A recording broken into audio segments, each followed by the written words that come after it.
All right, everyone. So there was an interaction between Logan Paul and Mick Foley at the Royal Rumble. This is from Wrestling Inc. During a video posted to his YouTube channel, Paul was seen meeting Foley for the first time, and the veteran immediately praised him for what he does in the ring, leading to the former United States champion sharing his own admiration for Foley.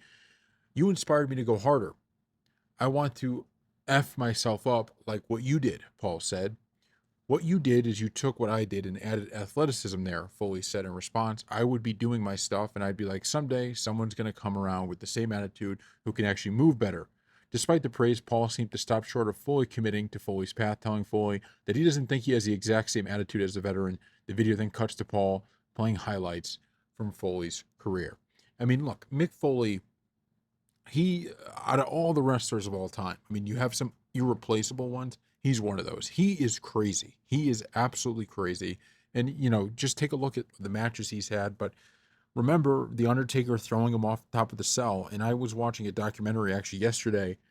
It was the A&E one about The Undertaker. And they talked about that match. And to hear Undertaker like, "I was just hoping I threw him onto the table and not onto the floor." It's like, people think of it like, okay, it's all kind of a show. So they had this all planned. And it's like, no. I mean, he was putting his life in his hands by doing what he did, but he understood this is what he loves to do. And if you watch the audience reaction to that, and to this day, that is the most memorable Hell in a Cell moment ever. And it will never be topped. It will never be topped, that match. And it was literally just Mick Foley getting his ass kicked for, you know, um, the entire time. That was it, but it was fantastic.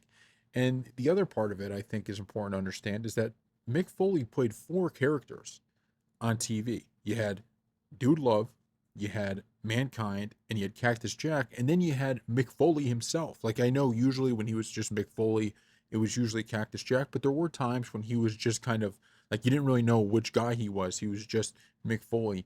Think about that kind of ability to play three different characters.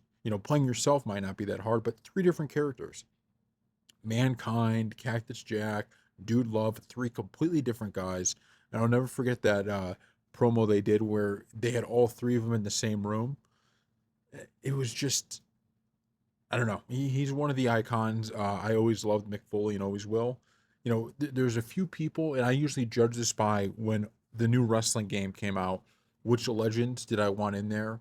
You know, the Road Warriors, I always wanted them in there. Mick Foley was another one. I wanted all of his different, characters to be in there. Stone Cold, The Rock, guys like that. But man, Mick Foley was at the top of that list. Seriously. I mean, I just thought he was phenomenal. So thank you all for watching, and we'll see you next time.